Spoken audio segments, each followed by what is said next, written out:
ने शिफा जो थी वो आखिरकार मेरे डोर स्टेप तक पहुँचाई। जब मैं हर जगह से हार गया, होम्योपैथी, पीर साहिबान, उलमा, दम, दरूद, बरूद, तावीज़, ये सब भी चल गया क्योंकि एलोपैथी तो मेरे आगे हाथ जोड़ के खड़ी थी। मैं एलोपैथी के खुद हाईएस्ट फील्ड पे एक्सेल कर रहा था और वहाँ भी मुझे पता था मेरे पास मेरे मसले का हल नहीं है। साइंस तो मुझे कह रही थी कि अब तुम मर जाओ, तुमने तो मरना ही है। लेकिन मेरे अल्लाह ने उस वक्त एक जूनियर डॉक्टर, लेडी डॉक्टर थी, जिन्होंने मेरे सामने एक पेशेंट को, जिसके पेरेंट्स को हम कन्विंस कर रहे थे, उसके फादर को, कि तुम ब्लड तो ला के दो ना, ये ब्लड वॉमिट कर रहा है। 35 ईयर्स ओल्ड मेल था और मैं भी 35 ही था उस वक्त। और उसके बाप ने जिस तरह कहा कि मरता तो मर जाए, मेरे पास पैसे नहीं है। उसे काला यरकान था, लास्ट स्टेज थी और ब्लड वॉमिट्स हो रही थी, तो वो ब्लड नहीं और ला के दे। हम उन्हें कहते थे कि यार इत्तेफाक हॉस्पिटल लोग उस वक्त भी आ जाते थे कि शायद मियाँ साहब मुफ्त इलाज कराएंगे। मियाँ साहब बेचारे खुद भाग गए हुए थे, तो वो हॉस्पिटल को डेली वेजेस देने मसला बना हुआ था, तो वो फ्री इलाज भी नहीं होता था। जिन लोगों को पहले कोई आदत थी, ये मियाँ शरीफ साहब फ्री इलाज कुछ लोगों का करते थे, वो अब जाने का नाम भी नहीं लेते थे। और पेशेंट जो है उसके ऊपर ब्लड भी लाने पे वो तैयार नहीं कि ब्लड भी आप खुद ही अरेंज करें, तो वो तो हॉस्पिटल नहीं कर सकता था। तो मैं बीइंग रजिस्ट्रार अपने जूनियर डॉक्टर के कहने पे उसे कन्विंस कर रहा था। जब उस बंदे ने इस तरह कहा, तो वो लेडी डॉक्टर खड़ी थी, डॉक्टर मेमूना सुल्तान, उन्होंने एकदम आगे होकर वो पानी उसी के साइड पे जिस आगे पानी पड़ा है, मुझे याद है नेस्ले की बॉटल पड़ी थी, तो उसको उसके ग्लास में डाल के कहते कि भाई आप परेशान हो। पेशेंट जो था वो भी अपने बाप को देख रहा है, बाप कह रहा है मरता तो मर जाएगा आईसीयू के अंदर ना। तो उसे कहती हैं कि आप ये पानी लें, आंखें बंद करें और प्यार से 3 बार अल्लाह कह के पानी पी लें। तो मुझे गुस्सा चढ़ गया उसके ऊपर। मैं कि ये फॉल्स होप दे रही है, अभी वो मर जाएगा। तो वो उसका बाप इधर शीशे तोड़ना शुरू कर देगा, जी ये दम दरूद कर रहे थे, उन्होंने इलाज नहीं किया। किसी को नहीं बताएगा कि मैं ब्लड ला के नहीं दे रहा था, मैं ये ला के नहीं दे रहा था। एक नया इशू हो जाएगा शुरू। हमारा रोज का काम था, वो अभी जस्ट नहीं आई थी और जूनियर डॉक्टर थी बहुत। तो मुझे गुस्सा भी आया इस बात पे कि यार ये हम 2 सीनियर्स बात कर रहे हैं, ये क्या कर रही है बीच में। लेकिन वो बंदा कहता रहा पानी को देख के कि भज्जी पानी जमजम हो गया। तो मेरी हंसी निकल गई। मैं क्या, लिवर का पेशेंट आखिर में थोड़ा हेल्यूसिनेट कर जाता है। तो मैं क्या, ये बेचारा जा रहा है, ये उसको पता नहीं कौन सा जमजम पिला रही है। तो मैंने उसे डांट के कहा कि आप ज़रा ऑफिस में हैं, मैंने आपसे बात करनी है।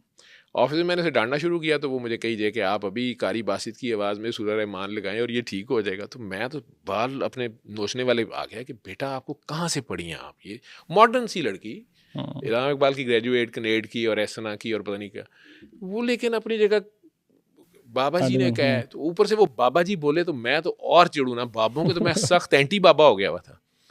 वो स्टेज एक्ट्रेस थी ना नरगिस, वो कहती बाबे मार देनी है। ये इंजीनियर साहब मिर्ज़ा साहब जो हैं वो भी सख्त एंटी बाबा हैं। ये दोनों को मिला ले, मैं उनसे ऊपर ही था, स्क्वायर पे था एंटी बाबा, कि कोई बाबा शाबा और कुछ नहीं होता। मैंने उसे डांटा शांटा, लेकिन वो अपनी जगह थी। तो मैंने अपने भाई को फ़ोन करके, मेरा साथ ही घर था इत्तेफाक के, है बल्कि अभी भी, तो मैंने उसे कहा, मैं यार ज़रा मेरा वॉकमैन, उस वक्त वॉकमैन होते थे, सोनी का वॉकमैन मेरा था, मैं यार वॉकमैन दे जाओ और ना कारी बासित। मैंने कहा कौन सा कारी, उसने कारी बासित मिस्री। तो मैं कारी बासित मिस्री सूरह रहमान दे जा ज़रा, अनट्रांसलेटेड।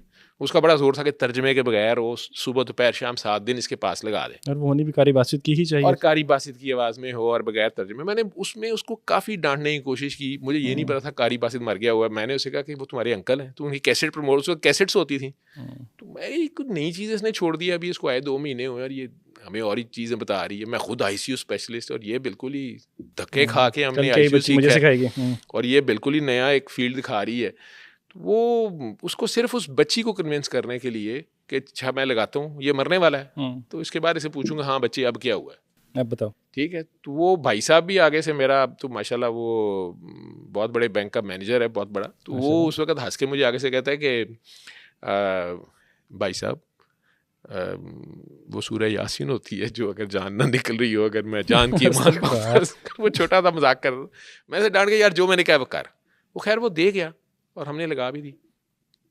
अगले दिन वो मरीज़ नज़र भी नहीं आया। मैंने तो सिस्टर से पूछा, मैं जी मर गया? तो उन्होंने कहा नहीं नहीं नहीं सर, वो रात को ही चले गए थे, अमीर अली आ गया था। अमीर अली क्लर्क था हॉस्पिटल का। तो हम कहते थे इजराइल आए ना आए, अमीर अली आ जाता है। वो रात 12 बजे आ जाता है, जिसके पैसे खत्म हो जाते थे कि जी पैसे जमा कराएं। उसी वक्त वोचर देता था, सुबह सुबह तक पैसे जमा कराएं। तो वो अमीर अली आज भी मेरे ख्याल इत्तेफाक में शायद होगा। तो वो होता था कि इजराइल आए ना आए, अमीर अली आया था। तो कई पेशेंट छुट्टी लेके चले जाते थे। उन्होंने कहा जी वो अमीर अली आ गया था, तो उसके अब्बू के पास पैसे नहीं थे, वो चले गए। मैंने कहा यार, अपने आप को मैंने कोसा गए, एम ही जज्बाती हो गए, कल वॉकमैन दे दिया। तो सोनी का वॉकमैन था, नया ही भाई वॉकमैन भी चला गया जाके। लेकिन वो हफ्ते के बाद जब दोनों बाप बेटा 10वें दिन आए और बड़े एक्साइटेड था उसका बाप कि मेरा बेटा बच गया, और बेटा हमारे सामने सीधा खड़ा था। अच्छा। और उसने कहा मुझे भूख लगना शुरू हो गई है और सारा कुछ, तो हम स्केप्टिकल थे। मैं उसका फ़ोन नंबर लिया तो उसने मुझे एक PTCL नंबर मुझे तक याद है, उसने कहा मेरे घर के सामने पान वाले की दुकान है, वो मुझे बुला देगा, ये उसका नंबर है, हम्म। तो आप ले लें। मैंने ICU में सूरह रहमान लगानी शुरू कर दी, खुद नहीं सुनी, ना अपने लिए सोचा। नहीं, उसी दिन के अगले दिन से सूरह रहमान लगानी शुरू कर दी? उस जिस दिन वो बंदा आके देख गया ना, तो मैंने वो लगानी शुरू कर दी। हमने वॉकमैन अरेंज किए, उस वक्त 600 रुपये का चाइना का वॉकमैन मिल जाता था हाल रोड से। ठीक है। तो मैंने हाल रोड से वॉकमैन अरेंज किए, सिर्फ उन डॉक्टर साहिबा के साथ जिद पड़ गई, वो मरीज तो बचा है लेकिन बाकी तो नहीं बच सकते। अच्छा, आपको लग रहा था कि ये बाय चांस मतलब वन इन कैसे वो एक तो हो जाता है ना, 2 + प्लेसिबो इफेक्ट आ गया। 2+2 होता नहीं है, ठीक उसका है। नंबर लेने का मकसद भी यही था कि अच्छा देखता हूँ कितने दिन जिंदा रहता है। ठीक है, तभी तक यानी आप पक्के हैं कि नहीं ये हो नहीं सकता? नहीं, सारी बात है यार, मेडिकल साइंस, मेरी सारी तारीख, मेरा एक्सपीरियंस। यार हमने रातों को जाग के जिस तरह इम्तिहान पास किया, हम डॉक्टर बने और लोगों को दवाइयों के नाम रट के और डोजें याद करके जिस तरह बताया। एक बंदा आया और कहता जी सूरह रहमान लो मरीज ठीक हो जाएगा, तो इतनी आसानी से हमारी सारी मार्केट डाउन हो रही थी। ऐसे कैसे? ठीक है ना, ये भी समझ लेना। समझ गया मैं। और वैसे भी वो लॉजिक, हम लॉजिक के लोग होते हैं ना, अक्ल और लॉजिक, तो उसमें कैसे हाउ कम बात नहीं समझ आ रही थी। और फिर वो पेशेंट्स को हमने लगाना शुरू कर दिया। आगे से पेशेंट भी हमारे अपने मुल्क के थे, तो वॉकमैन ही गायब हो जाना, मरीज ने जाते जाते वो भी अब्बे का समझ के ले जाना। जाती है वो हमने पाकिस्तान जिंदाबाद, लेकिन कोई बात नहीं, चले मासूम लोग हैं। कैसेट्स हम रखते थे, TD के कैसेट्स, वो डिसेंट मेडिकल स्टोर वालों को भी पता है ये कि वो मैं कैसेट्स उनके पास रखवाता था। कई बार जो भी ICU में नया पेशेंट आता था तो वो सिस्टर्स उन्हें मेडिसिन लिख के ना साथ वो नीचे भेजती थी। वापसी पे वो उनके शॉपर में एक TD के कैसेट डालते थे, तो वो आके पेशेंट बड़े परेशान हो कहते थे कि ये कैसेट भी दी है उन्होंने। तो हमने कहा कि ये कैसेट जो है ना, ये वॉकमैन के साथ इनके पास आपने लगानी है। उसमें फिर इस्लाम भी मैंने सीखना शुरू किया। कई लोग गुस्सा खा गए, उन्होंने कहा कि आप देवबंदी हैं, बरेलवी हैं, वाबी हैं, सुन्नी हैं, शिया हैं। मैं तो परेशान हो गया कि मैं तो डॉक्टर ही हूँ, तो नाम सुने भी नहीं थे यार। ये नाम मैं तो लिबरल था मेडिकल साइंसेस का, नहीं सुना था, मुझे नहीं पता था। मैंने फिर वो पढ़ने शढ़ने शुरू किए।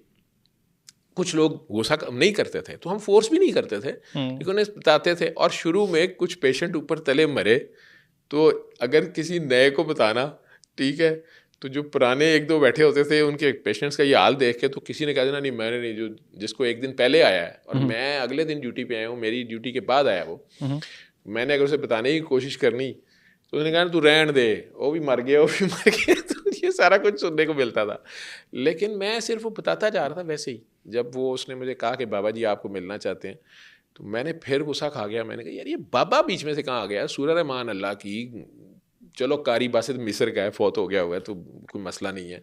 वैसे भी हमने कभी भी किसी की वो क्या होती है, रॉयल्टी होती है क्या, तो उस वक्त भी गाने शाने तो चोरी कर ही लेते थे। बिल्कुल ऐसे। तो तलावत उसकी इस्तेमाल हो रही है, अच्छी बात है, उससे स्वाब जा रहा होगा। ये बाबा क्या आ गया बीच में? ऊपर से जब उन्होंने कहा कि, मैंने कहा कहाँ होते हैं, तो उसने कहा हीरा मंडी। तो मेरी तो रही सही भी, मैंने फिर उन्हें एक लेक्चर दिया कि बेटा ठीक है, उनके पेशेंट्स कुछ ठीक हुए, कुछ ठीक हो रहे हैं, वो हो रहे थे ना, उस वक्त रिजल्ट्स आ रहे थे, लेकिन हम कह रहे थे कि ये बाई चांस हो रहा है, ये भी हो भी गया, चलो फिर क्या। इवन हमारे साथ जो सीनियर डॉक्टर्स थे, मौजम बेग मिर्ज़ा साहब ने अपने प्रेस्क्रिप्शन के ऊपर लिखा कि हेप सी इंटरफेरॉन 6 मंथ्स लग गई हैं। उस वक्त टीके लगते थे 6 माह के, कि वो लग गए हैं और PCR नेगेटिव नहीं हुआ, लेकिन सूरह रहमान 7 दिन सुनने के बाद इस मरीज़ का नेगेटिव हो गया। रेड पेन से उन्होंने लिखा। अच्छा। उस दिन वो मेरी साइट पे पहली बार आए। यूनुस शेख साहब हमारे साथ कंसल्टेंट होते थे, अल्लाह जन्नत नसीब करे, वो कट्टर वाबी या मसलक उनका वो था, तो उन्होंने बड़ा मुझे कहना कि बड़ा ध्यान से चलो, शिरक ना हो जाए, ठीक है, बिद्दत ना कर देना। हाँ ठीक है, कुरान शिफा है, हरफ हरफ शिफा है, अकेली सूरह रहमान ही क्यों? तो मैंने भी ये सोचना कि हाँ अकेली सूरह रहमान क्यों, तो मैंने उस लेडी डॉक्टर को पूछना कि तुम बताओ, कि तुम बताओ। उसने कहा ना मुझे नहीं पता, मुझे बाबा जी ने कहा। तो मुझे ये इस जवाब से चिढ़ थी कि भाई बाबा जी ठेकेदार हैं इसके, बाबा जी ने कहा। तो वो 3-4 बार कारी बासिती क्यों, सुननी क्यों है, पढ़ क्यों ना ले, कई मरीज आगे से बहस कर लेते थे। हाँ, ठीक है, बिल्कुल ऐसे। और ये वही सवाल मैंने शुरू में भी किया था कि कारी बासित ही स्पेसिफिकली क्यों। हाँ। और फिर ये कि जी सुन्नी क्यों है, पढ़े क्यों ना, मैं खुद हाफिज हूँ, कई पेशेंट्स ने ये कहना।